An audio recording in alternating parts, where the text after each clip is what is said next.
Hello मेरे प्यारे बच्चों, वेलकम टू माय चैनल है टू स्टडी क्लास। बच्चों, आज के वीडियो में सीखने वाले हैं A to Z alphabets A B C D E F. चलो तो बच्चों, वीडियो को स्टार्ट करते हैं। Red colour and sky blue colour. ये क्या है बच्चों? A for ant, A for ant. B for bat, B for bat. B के बाद आएगा C for camel, C for camel. C के बाद आएगा D for doll, D for doll.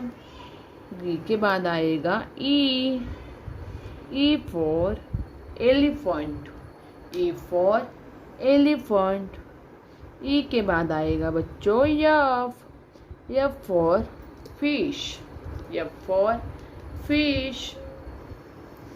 F के बाद आएगा G for goat, G for goat. G के बाद आएगा H for house, H for house. I for ink, I for ink. I के बाद आएगा J for joker, J for joker. K for kite, K for kite. K के बाद आएगा बच्चों L for lion, L for lion. A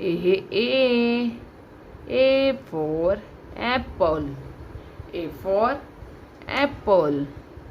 B for banana, B for banana. C for cow, C for cow. D for doll, D for doll. E for elephant, E for elephant. F for frog, F for frog. G for girl, G for girl. H for house, H for house. I for ice cream, I for ice cream. J for joker. K for king, K for king. L for lion, L for lion. A B C D E F G H I J K L। ऐसे video देखने के लिए channel को जल्दी से subscribe करना बच्चों। Bye, मिलते हैं अभी अगले वीडियो में। Thanks for watching.